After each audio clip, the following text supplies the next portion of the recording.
Shelby, Fred Film Radio from the 35th Torino Film Festival. I'm here with Brian O'Malley. Good morning. Good morning. Thank you for having me. Director of The Lodgers, which is in After Hours. Your film is like the perfect Gothic tale. Like the Thank you. With all the everything that's needed is there.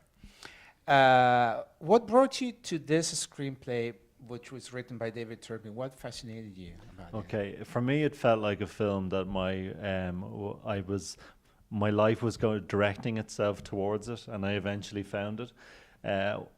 When I decided I wanted to be a director a long time ago, I would watch many movies, and I discovered a film called The Innocents with Deborah Kerr, 1966 film, and for years, this for me has been the perfect Gothic ghost story, and I have always aspired towards making a film that could fall within that sort of space, that cinematic space.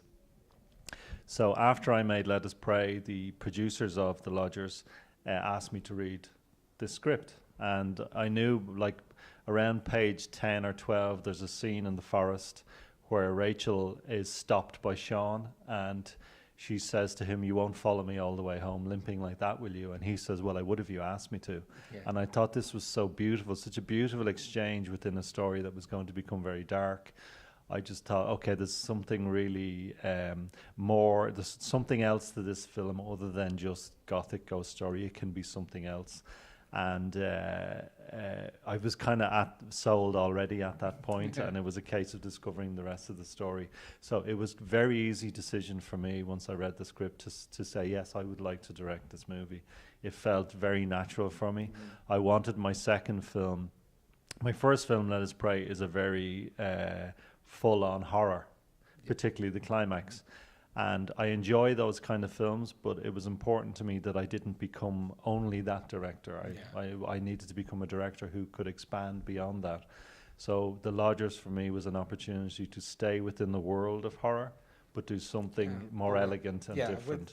A higher level of sophistication in terms of being of class, of style.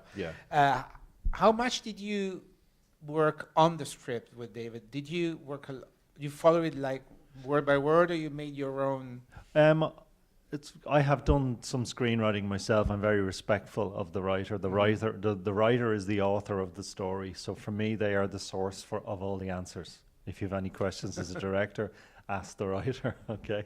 So when I got the script, it was very, very much the film you see, except for the climax. Climax was very different, and we explored a number of climaxes, and the second last climax we had actually involved the water coming out from the trapdoor and filling upwards through the house, going up each floor and pushing them up, and then Rachel having to swim back down to save Sean.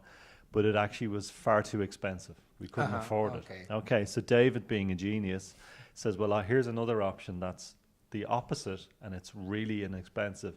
And his idea was that underneath the house is the inverted house. And that is actually a stroke of genius, because in the film, the twins' lives mirror each other. And then their life mirror their parents, and their parents mirror their grandparents, and then the house mirrors itself. So I thought this was very poetic climax to the movie. And actually it works. And it works, well. And also it was quite inexpensive, because when Sean swims through the house, there's 5 shots. And so we had to do empty shot of the house, and then in the swimming pool we filmed him against black, and then we superimposed him in and added dirt, and it looks like he's swimming through the house. So it was a much less expensive solution.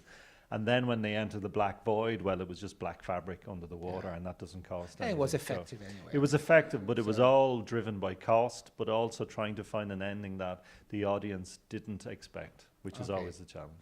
I want to talk to you about the sound design of the film, which is fantastic, and it's really like an additional, if I may say, an additional character to it, because it gives you really it is when you are more frightened. I mean, I was more frightened and more taken by the sounds of it. Sure. So how did you work with the sound designer on that? Okay, well, it's when I'm working on a film, I always try to find something that is an inspiration that is outside genre. So I feel that genre films that only service genre become it's like a closed loop. Okay, so if you want to find a way for your film to rise and become something else, you need to find inspiration somewhere else. Okay, so for me on this movie, the strong inspiration orally for the sound of the film, and in some ways visually, but mostly sound, was The Duke of Burgundy. Okay. You know this Yeah. Peter Strickland film. Okay, so that has the most incredible audio experience, which It was shown here at the festival years yes, ago. that's correct. Yeah.